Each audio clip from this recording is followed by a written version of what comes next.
Good morning, everyone. I'm Dr. Savita Praveen Nalawade, Head Department of Zoology, DP Vosley College, Koregaon. Today, I will explore the pituitary gland, often called the master endocrine gland, and the hormones it secretes. As you can see in the diagram, pituitary gland is very small in structure, and yet it has a central role in regulating various functions in our body. It is located at the base of brain just below the hypothalamus, and it is connected to it. So despite its size, it controls the several other endocrine glands and helps to maintain overall hormonal balance. So this slide shows the location of pituitary gland in human brain. This pituitary gland is a small pea-sized endocrine gland located at the base of brain. It lies just below the hypothalamus and is connected to it by a thick stalk called the infundibulum. In the diagram, you can see the pituitary gland marked in red position beneath the hypothalamus.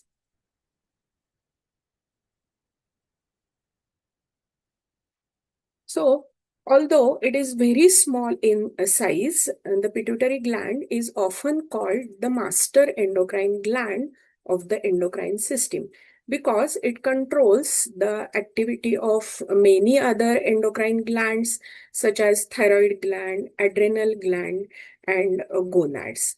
So, pituitary gland is present in a bony cavity of the skull, and that is known as Shela turcica and is well protected by surrounding bones. It is functionally and anatomically associated with the hypothalamus, forming the important hypothalamus pituitary axis. So, now that we have understood the basic idea of pituitary gland and why it is called the master gland. So let us place it within the bigger picture. So to do that, first we need to understand the entire endocrine system in which the pituitary works.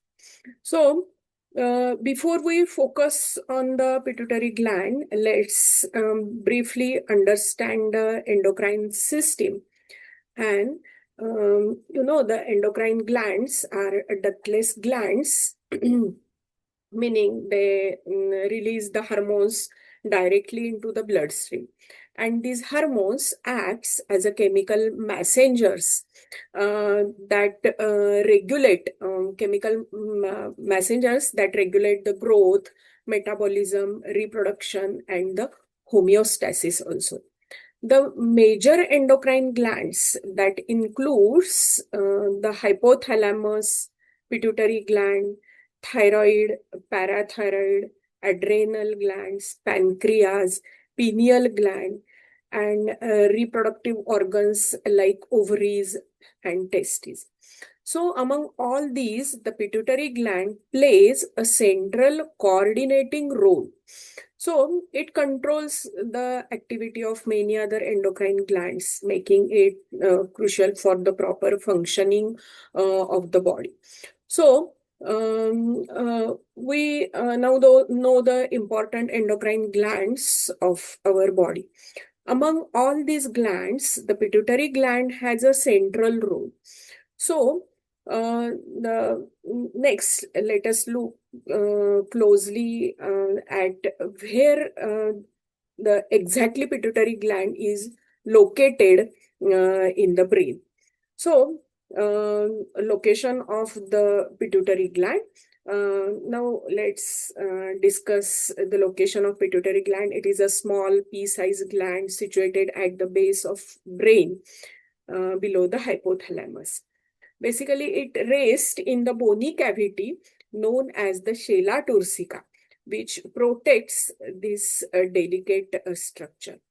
So, its Strategic location allows the pituitary to communicate closely with the hypothalamus, which regulates its hormone secretion.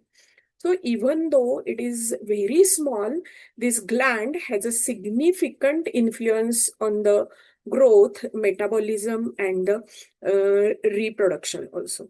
So after the understanding the location of the pituitary gland, the next important point is to know how this gland is structurally organized. And its structure is closely related to how it functions. So let us move on to the structure of pituitary gland. So structurally, the pituitary gland is divided into two main parts.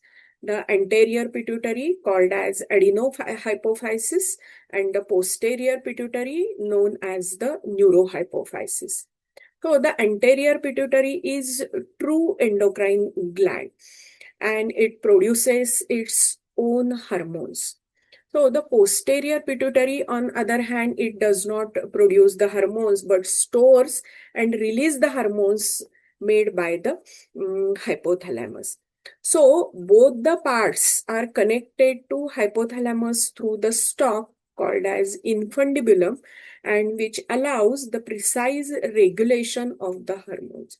So now that we have discussed the two major parts of the pituitary gland, that is anterior and posterior pituitary. Now we will now study the hormones secreted by the anterior pituitary and their functions. So let us focus on the anterior pituitary first. And this gland produces the several important hormones, and many of which are the tropic hormones.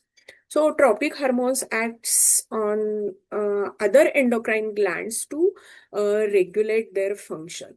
And the specific key hormones includes the growth hormone, that growth hormone promotes the growth of bone and muscles.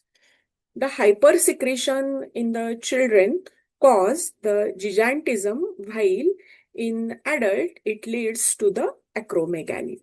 So hyposecretion leads to the pituitary dwarfism. So another one hormone is a thyroid stimulating hormone, that stimulates the thyroid gland to produce the thyroid hormones. The hypersecretion causes the hyperthyroidism, while hyposecretion results in the hypothyroidism.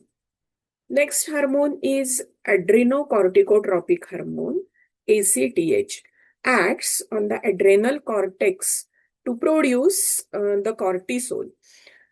Sometimes the hypersecretion leads to the Cushing's syndrome or Cushing's disease, while hyposecretion causes the adrenal insufficiency.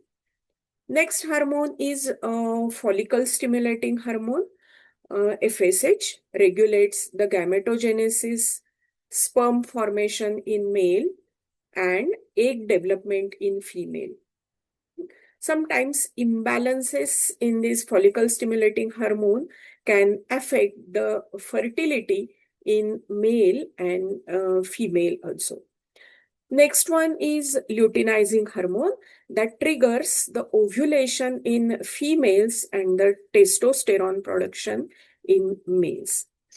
Adrenal levels may cause the infertility or delayed puberty. Next hormone is prolactin hormone, which stimulates the milk production.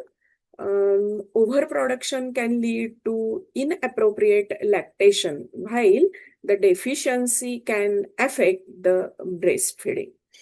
So far, we have seen the hormones which are released by the anterior pituitary. But remember, the pituitary gland also has another important part, that is posterior pituitary. And let us now learn about the hormones released from the posterior pituitary and their actions.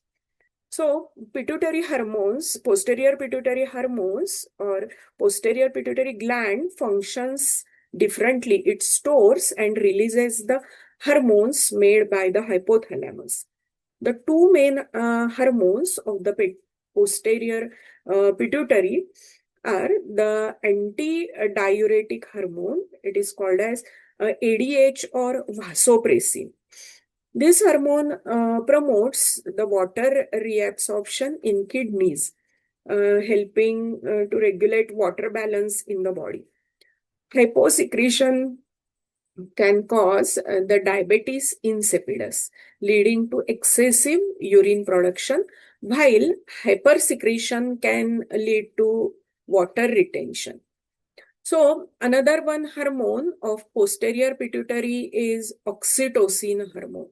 That oxytocin stimulates the smooth muscle contraction in uterus during the childbirth and the milk ejection during the breastfeeding also. So proper oxytocin levels are critical for the labor and lactation. The hypothalamus sends the nerve signal to the posterior pituitary to control the timing of the hormone release and showing a close neuroendocrine interaction between the two structures also. So we have now seen what hormones are secreted by the both anterior and posterior pituitary. But what happens when these hormones are not produced in normal amounts? So to understand this, let us we discuss the disorders caused by the hypersecretion and hyposecretion of the pituitary hormones. The hypersecretion and hyposecretion, in that there is a there is a balance of the pituitary hormone is not proper. So that can lead to various clinical conditions. So anterior pituitary disorders are the hypersecretion causes the gigantism or acromegaly, and hyposecretion causes the dwarfism. Another one, TSH, means thyroid stimulating hormone. So hyper and hypothyroidism, in hypersecretion, there is a hyperthyroidism causes, while in hyposecretion, the hypothyroidism causes. Next, that is ACTH, adrenocorticotropic hormone.